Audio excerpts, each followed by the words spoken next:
I'm from Florianópolis, right? Santa Catarina, right here.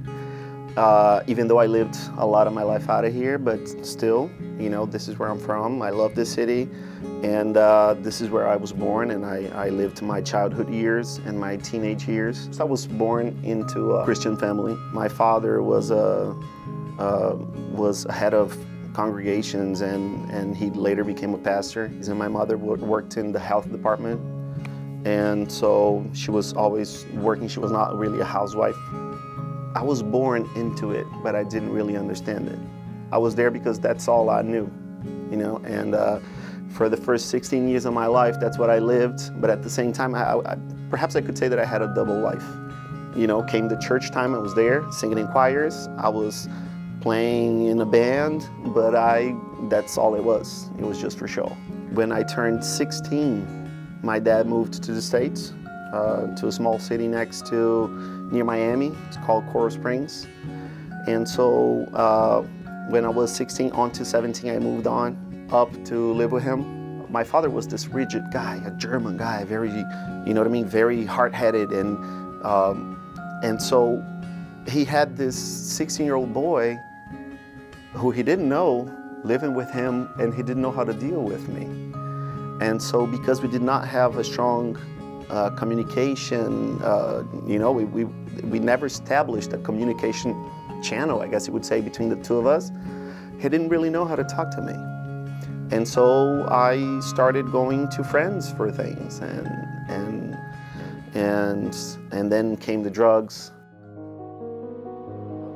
And so there I lost it completely. I lost it completely because then I didn't really have any relationship with my parents. I didn't have anything, and they're not to blame for this because I've made the choice, obviously. I knew I could tell right from wrong, and I chose the wrong. I was there throughout 9/11, and then some things changed when it came to the student visas and stuff.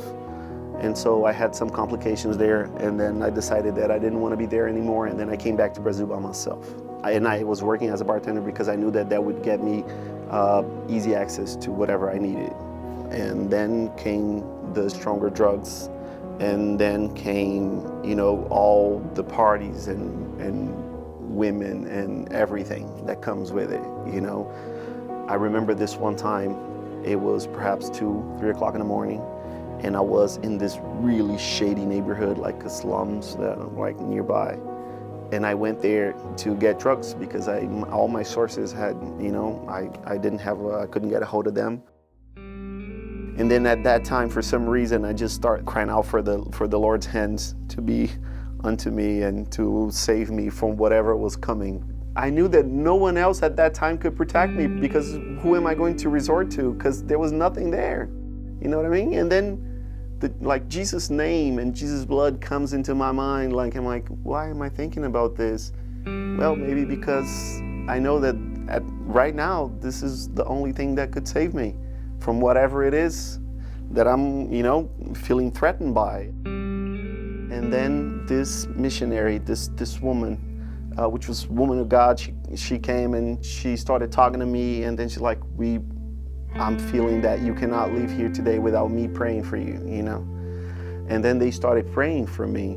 I just started crying, and I felt like a weight was lifted off my shoulders. And then after they prayed, and I was crying there a lot, she came to me in my ear and she said, and today, the Lord is cleansing your blood.